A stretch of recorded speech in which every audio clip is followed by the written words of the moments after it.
বিশ্ব দাবা দিবস 2026 উপলক্ষে উত্তর দিনাজপুর জেলায় দাবা খেলার প্রসার ও নতুন প্রজন্মকে এই বুদ্ধির খেলায় উৎসাহিত করতে বিশেষ উদ্যোগ নিল উত্তর দিনাজপুর জেলা দাবা সংস্থা। সবার জন্য দাবা খেলা শীর্ষক একটি সেমিনার, ওয়ার্কশপ ও উন্মুক্ত দাবা কর্মসূচির আয়োজন করা হয়েছে। মঙ্গলবার দুপুর 2টায় এটাহারের বানভোল হাই স্কুলে এই কর্মসূচি অনুষ্ঠিত হয়। অনুষ্ঠানের মূল উদ্দেশ্য হল দাবা খেলাকে আরো জনপ্রিয় করে তোলা এবং ছাত্রছাত্রী সহ সাধারণ মানুষের মধ্যে যুক্তিবোধ, মনোযোগ ও কৌশলগত চিন্তা ভাবনার বিকাশ ঘটানো। এই অনুষ্ঠানের আয়োজক উত্তর দিনাজপুর জেলা দাবা সংস্থা।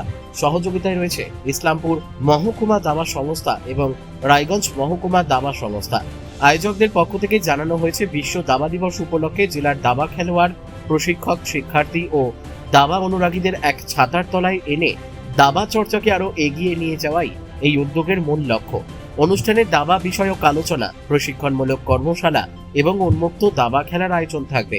আমাদের বানভোল হাই স্কুলে উত্তর দিনাজপুর জেলা দাবা সংস্থার পরিচালনায় মূলত ছেলে মেয়েদের মধ্যে 6ষ্ঠ থেকে 8ম শ্রেণীর ছেলেদের মধ্যে তাদেরকে দাবার প্রতি আগ্রহ তৈরি করার জন্য আজকে একটা কর্মশালার আয়োজন করা হয়েছিল। মূলত ছেলে মেয়েদের মধ্যে যেটা হয়, মোবাইলের প্রতি আকর্ষণ বাড়ছে।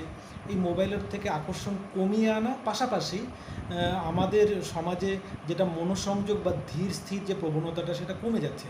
সেই জন্য ছাত্রছাত্রীদের মধ্যে যাতে মনোসংযোগের প্রবণতা বাড়ে, সে কারণে আজকে আমরা উত্তর দিনাজপুর জেলা দাবা সংস্থার পরিচালনায় মূলত দাবা ভিত্তিক একটা কর্মশালা এবং আগ্রহ তৈরি করার একটা কর্মশালার আয়োজন করেছি। উত্তর দিনাজপুর থেকে রামকৃষ্ণ দাসের রিপোর্ট, কুলিক নিউজ।